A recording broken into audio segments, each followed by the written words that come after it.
Halo Sobat Edsen, salam pintar. Bersama saya Kak Alex, tutor biologi edsen.id. Dalam video kali ini, kita akan membahas materi mengenai evolusi.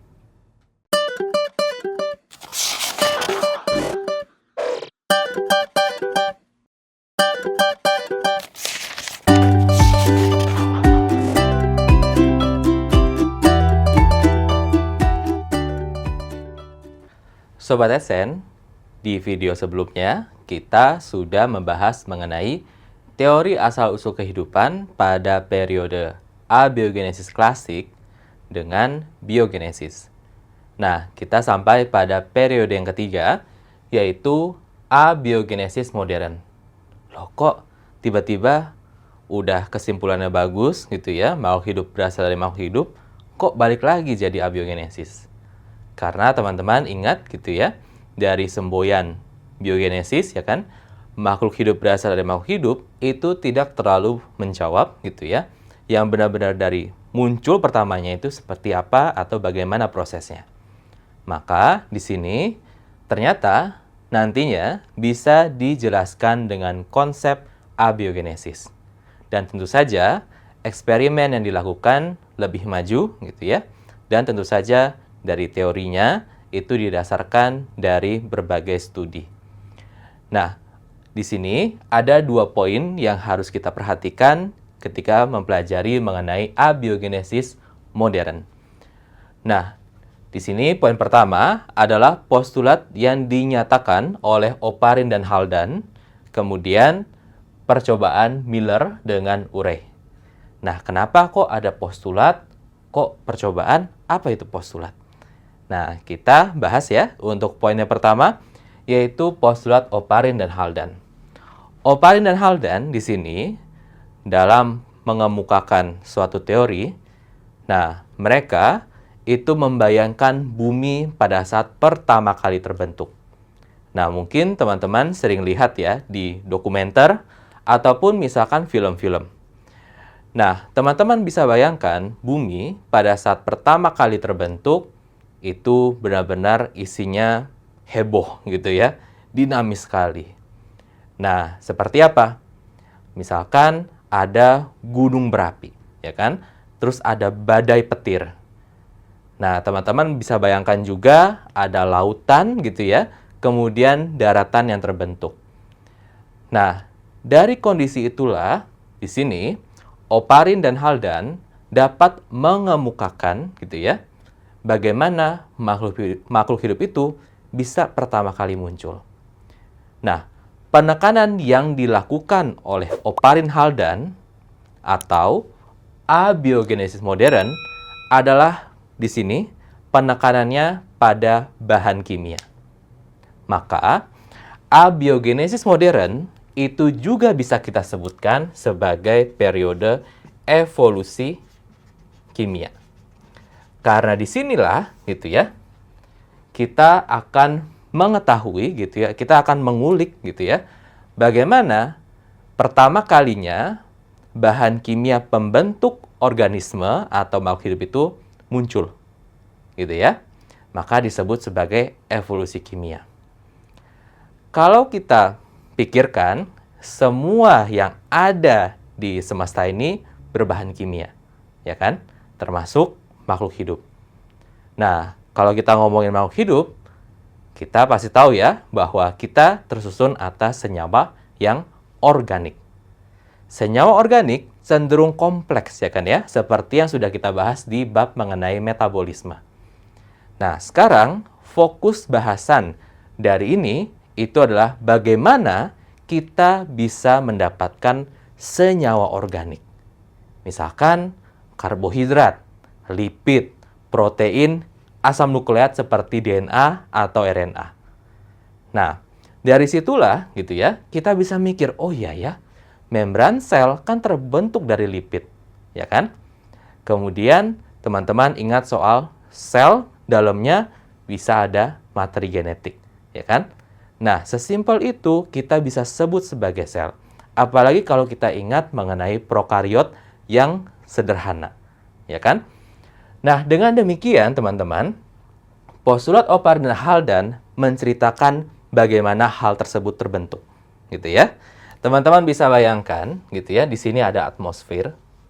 Ya, saya pakai ilustrasi untuk menjelaskannya, ya. Jadi di sini atmosfer.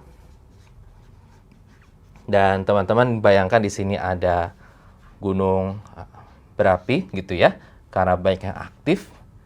Oke. Ya, misalkan seperti ini, gitu ya. Nah, pasti nanti ke atmosfer kan ya, gitu. Nah, teman-teman bisa tahu gitu ya.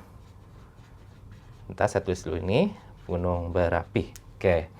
Teman-teman bisa tahu gitu ya, bahwa di atmosfer nanti akan terkandung berbagai bahan kimia, gitu ya. Nah, misalkan seperti CH4. CH4 itu adalah metana, ya kan ya? Metana. Kemudian bisa si NH3, itu adalah amonia, ya kan ya? Kemudian ada H2 gitu ya, atau hidrogen. Kemudian ada uap air atau H2O. Dan macam-macam lagi seperti karbon dioksida dan sebagainya. Gitu ya. Dan teman-teman bisa tebak, belum ada oksigen. Ya kan ya? Karena oksigen pada dasarnya muncul pada saat organisme fotosintetik pertama muncul. Ya kan ya? Yaitu cyanobacteria. Ini belum. Gitu. Ya iyalah kan ngomongin teori asal-usul kehidupan kan ya. Nah, kemudian gitu ya, di sini itu ceritanya lautan gitu ya. Ceritanya lautan.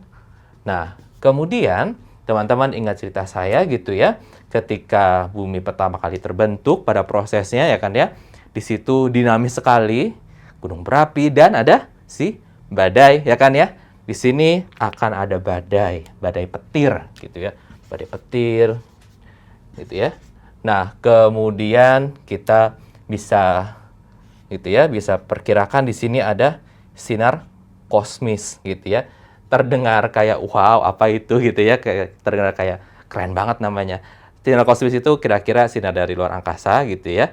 Seperti radiasi sinar matahari gitu ya. Jadi bisa seperti itu. Nah, teman-teman bisa lihat gitu ya. Di sini saya tulis ada radiasi gitu ya, atau sinar kosmis tadi. Kemudian di sini ada petir gitu ya.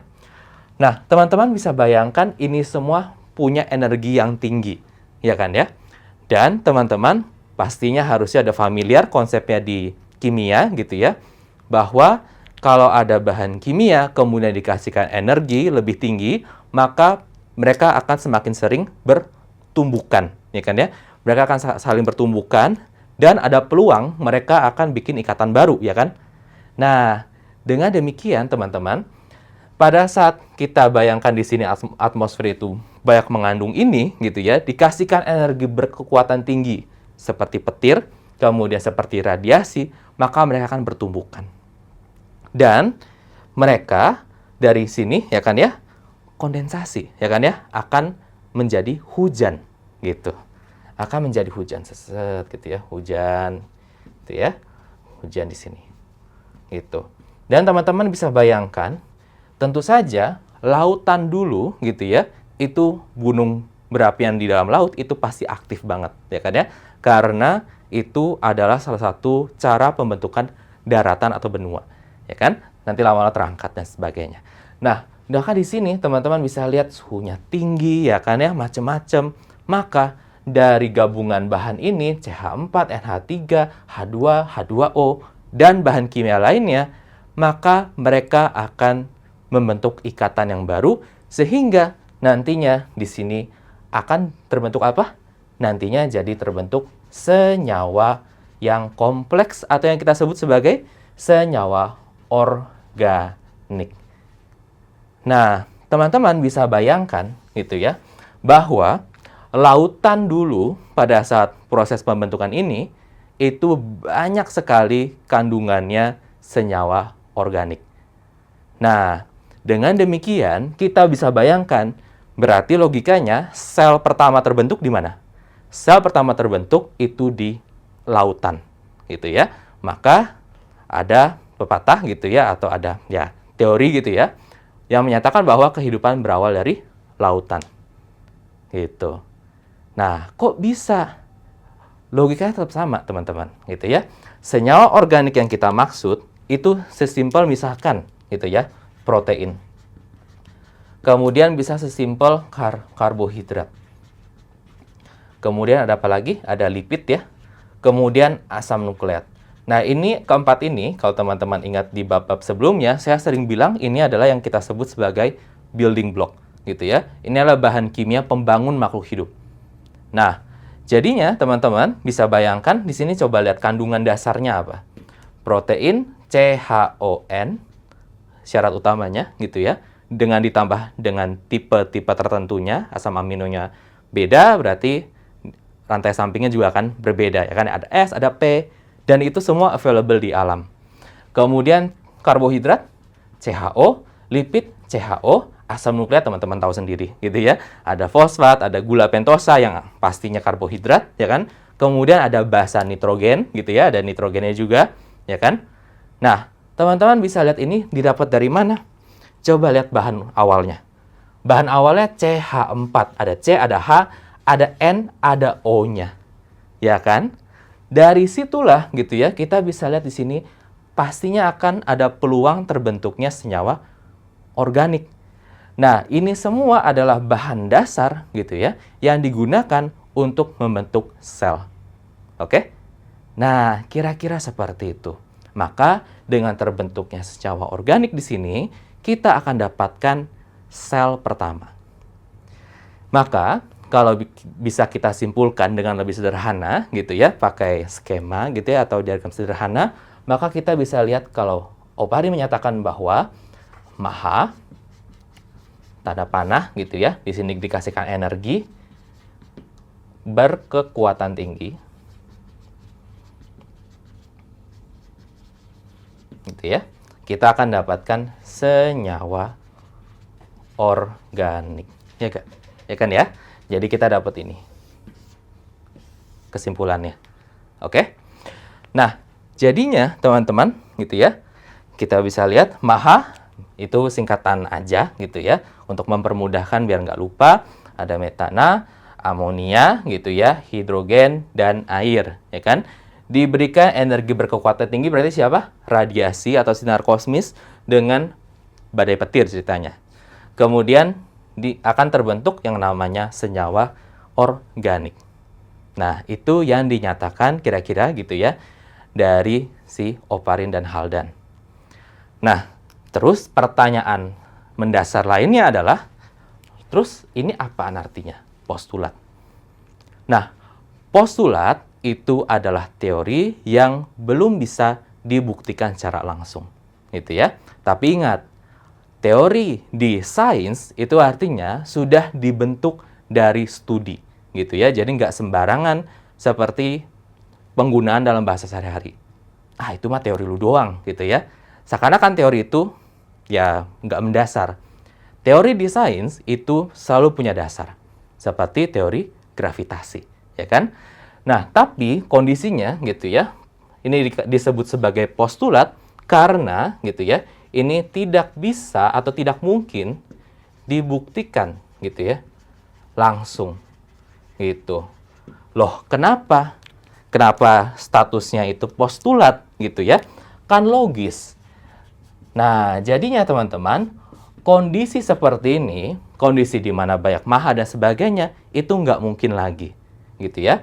Karena komposisi atmosfer gitu ya, sekarang itu udah beda banget gitu ya. Jadi nggak bisa diulang kondisi seperti ini. Apalagi gitu ya, kondisi atmosfer sekarang itu udah tinggi banget dengan oksigen. Jadi akan beda sekali. Nggak akan bisa diulang gitu ya kejadiannya di masa sekarang.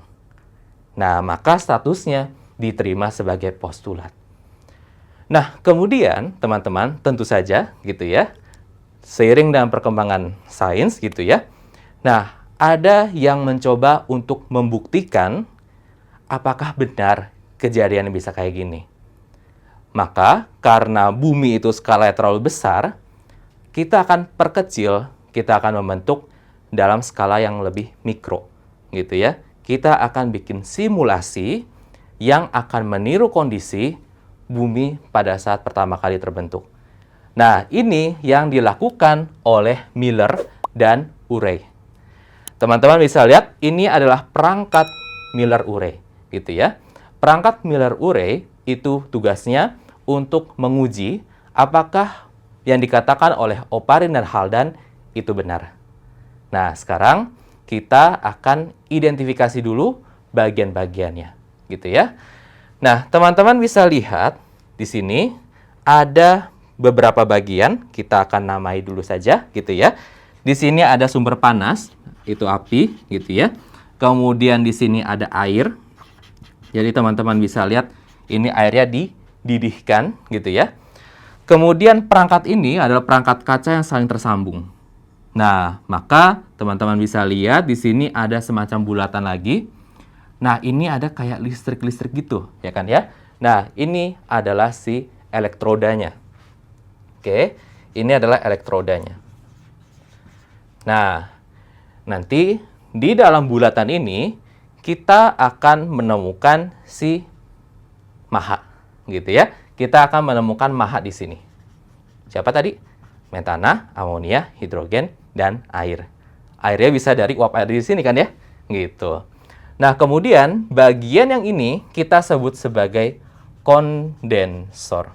Coba diingat, apa arti dari kondensasi? Gitu ya. Kemudian hasil akhirnya, gitu ya, ditampung di ini, Erlenmeyer yang ini. Oke ya. Nah, terus bagaimana kaitannya dengan postulat Oparin? Kita akan bahas di video berikutnya. Nah, Sobat Edsen, sampai di sini dulu video kelanjutan pembahasan materi mengenai evolusi. Sampai bertemu di video berikutnya, semoga bermanfaat. Salam pintar!